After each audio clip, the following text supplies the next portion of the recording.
பணப்பையை தொலைத்து விட்டான். அவன் வீடு திரும்பினான். அப்பொழுது அவன் கையில் வைத்த பணப்பை காணாமல் போனது அவனுக்கு தெரிந்தது. அப்பொழுது அரசனிடம் சென்று, அரசே அரசே, என் பணப்பை காணாமல் போய்விட்டது. என் பணப்பை எப்படியாவது தேடி கொடுங்கள் அப்படி என்று கேட்டான். அப்படி அரசே ஊர் மக்களிடம் தெரிவித்தார். காணாமல் போன பணப்பை யார் தேடி தருவீர்களோ அவர்களுக்கு பொற்காசுகளும் பணமும் தருவேன் என்று கூறினார். அப்பொழுது ஒரு மூதாட்டி ஒரு பணப்பையில் நிறைய பணத்துடன் வந்து அரசிடம் கொடுத்தார். அப்பொழுதுதான் அந்த வணிகன் அரசரிடம் வந்தான். அரசே அரசே, என் பணப்பை கடத்தி விட்டதா என்று கேட்டான். அரசர் கடத்தி விட்டது இந்தாவும் பணப்பை என்று கொடுத்தார். அதில் எண்ணி பார்க்கும்போது அது பணம் கொஞ்சம் அதிகமாகவே இருந்தது. அதனால் அது என்னோட பணம் என்று சொன்னான். அப்பொழுது மூதாட்டி கொஞ்சம், இது நிறைய பணமாக இருக்கிறது, இது உன்னுடையதாக என்று கேட்டார். ஆமாம், என்னுடையது என்று சொன்னான். அப்பொழுது அரசருக்கு சந்தேகம் வந்தது. இவன் பொய் சொல்கிறானா என்று. அந்த பணப்பையை வாங்கி கொஞ்சம் அதிகமாக இருந்தது என்று, இது உன்னோடையது இல்லை, இது வேற யாரோடையது. அதனால் அப்போதான் வணிகனுக்கு புரிந்தது, நம்ம பொய் சொல்லிட்டோமே, அதனால் இந்த பணப்பை கிடைக்கவில்லை. நன்றி, வணக்கம். வணக்கம். என் பேர் லாபி. கதை கூறுங்கள். ஒரு ஊர்ல ஒரு பாட்டி இருந்தாலும் வர சுத்தினாலும் அப்போ திடீர்னு ஒரு காக்கா வந்து வரைய தூக்கிட்டு போயிடுச்சான். காக்கா வந்து மரத்துல போய் உட்காந்துச்சான். அப்ப ஒரு நரி வந்துச்சான். அந்த நரி வந்து அழகா இருக்க ஒரு பார்த்து சொல்லிச்சான். காலில் நரி காக்கா வச்சுட்டு காக்கா பாடிச்சான். அடுத்தது டான்ஸ் ஆட சொல்லிச்சான். வாயில் வச்சு டான்ஸ் ஆடிச்சான். நிறைய சொல்லிச்சு, ரொம்ப நீ அழகா இருக்க, பார்த்துட்டே டான்ஸ் ஆட சொல்லிச்சான். அது பக்கத்துலேயே ஒரு கூட்டு இருந்துச்சா, அதில் வச்சுக்கிட்டு டான்ஸும் பார்த்தும் பாடிச்சான். அதுக்கப்புறம் நிறைய ஏமாற்றி போயிடுச்சான். அப்புறம் காக்கா வந்து ஏமாற்றிருக்க கூடாது, கேட்டுக்கணும் என்கிட்ட வந்து. அதுக்கப்புறம் பிச்சு கொடுத்துருக்கான். அது நண்பர்களாக இருக்காங்க.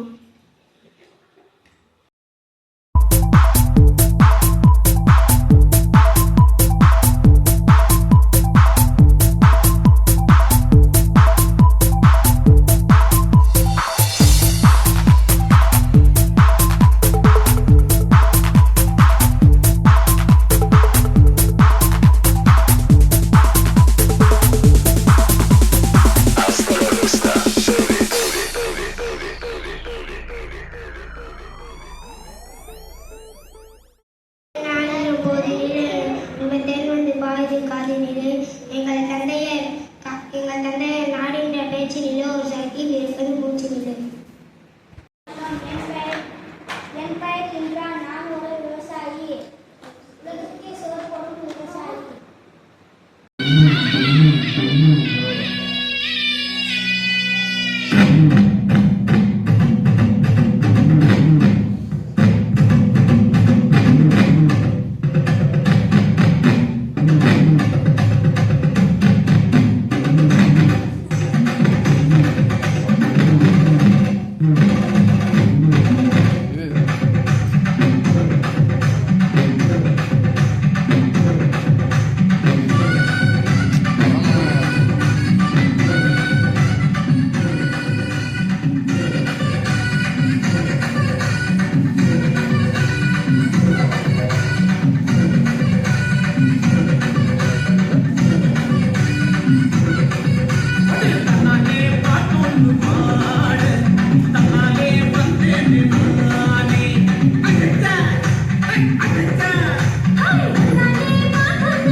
மாதம் விழா கொண்டாடுவோம். நன்றி, வணக்கம். அனைவருக்கும் வணக்கம். என் பெயர் தே முகமது யாசர். எனக்கு பிடித்த விளையாட்டு கபடி. தமிழ்நாட்டின் மாநில விளையாட்டாகும். இது தமிழகத்தின் பாரம்பரிய விளையாட்டுகளில் ஒன்று உள்ளது. கபடி சிறந்த உடற்பயிற்சியாகவும் வீரத்தையும் விவேகத்தையும் கொடுக்கும் விளையாட்டு ஆகும். இவ்விளையாட்டு இரு அணிகளும் இடையேற்கும். ஒவ்வொரு அணியிலும் 7 பேர் இருப்பார். நீள் சதுரமான ஆடுகளத்தின் நடுவே கோடு போடு 2ஆக பிரித்து 2 அணிகள் நிற்கும். ஒருவர் குழுவினர் களம் இறங்குவார். எதிரினை ஒருவர் எல்லை கோட்டினை தொடுவார் வேண்டும். வீரர் ஒருவர் கபடி கபடி கபடி என்று பாடிக்கொண்டே நடுக்கோடை தொட்டு அவ்வணியை கையாலே காலாலே தொட்டு விட்டு தாண்டி திரும்பியதால் வேண்டும். தொடப்பட்டவர் ஆட்டம் இழப்பார். இருவர் ஆட்ட சென்று அகப்படும் விட்டால் அவர் ஆட்டம் இழப்பார். இவ்வாறு விளையாட்டு மாறி மாறி தொடரும். இதில் வெற்றி பெற்ற குழு அறிவிக்கப்பட்டு பாராட்டுகள் பரிசுகளும் வழங்கப்படும். இவ்விளையாட்டு கிராமங்கள், மாவட்டங்கள், தேசிய அளவிலும் உலகம் அளவிலும் நடந்து கொண்டிருக்கின்றன. நன்றி, வணக்கம்.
Thank you.